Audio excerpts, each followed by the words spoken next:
Hi guys, good morning, good morning. So, dahil Sunday ngayon, so ayan guys, ito ang napag-usapan namin noong meeting na PTE meeting na ngayon kami magpapahina. Linisin yun, kunin yung mga gulong dyan kasi para daw maging malawak ang aming playground, bakuran. So ayan guys, nililinis namin, kukunin namin. Pati yung mga cactus na hindi naman talaga yan dapat nandyan sa gitna kasi delikado po yan sa mga bata kasi mayroong mga may mga tunok, pwede maka disgrasya sa bata kasi maano yung matulis po yon. So ayan, tinanggal namin yon, tsaka yung mga gulong na andoon sa gitna nilalagay namin sa kilid ng fence. So ayan guys, lilinisin namin. Nagpapasalamat ako dahil napaka-aktibo talaga ng aking mga bagong parents, yung mga parents ng mga Mangkagikan. Sigig suroy-suroy. Dugay ni abot sigig suroy-suroy sigig suroy-suroy.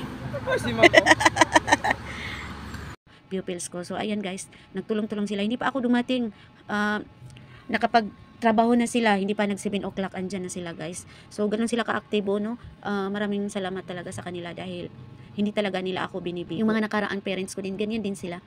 Yung mga parents dito sa aming school, mababait sila, aktibo. So ayan guys, pagdating ko, konti na lang ang hindi pa nila natapos kasi maaga silang pumunta dyan sa school. So ako naligo muna ako bago ako pumunta.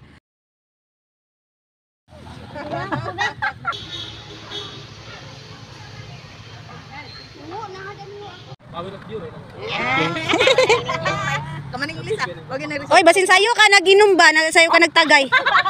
Nagin English naman ka.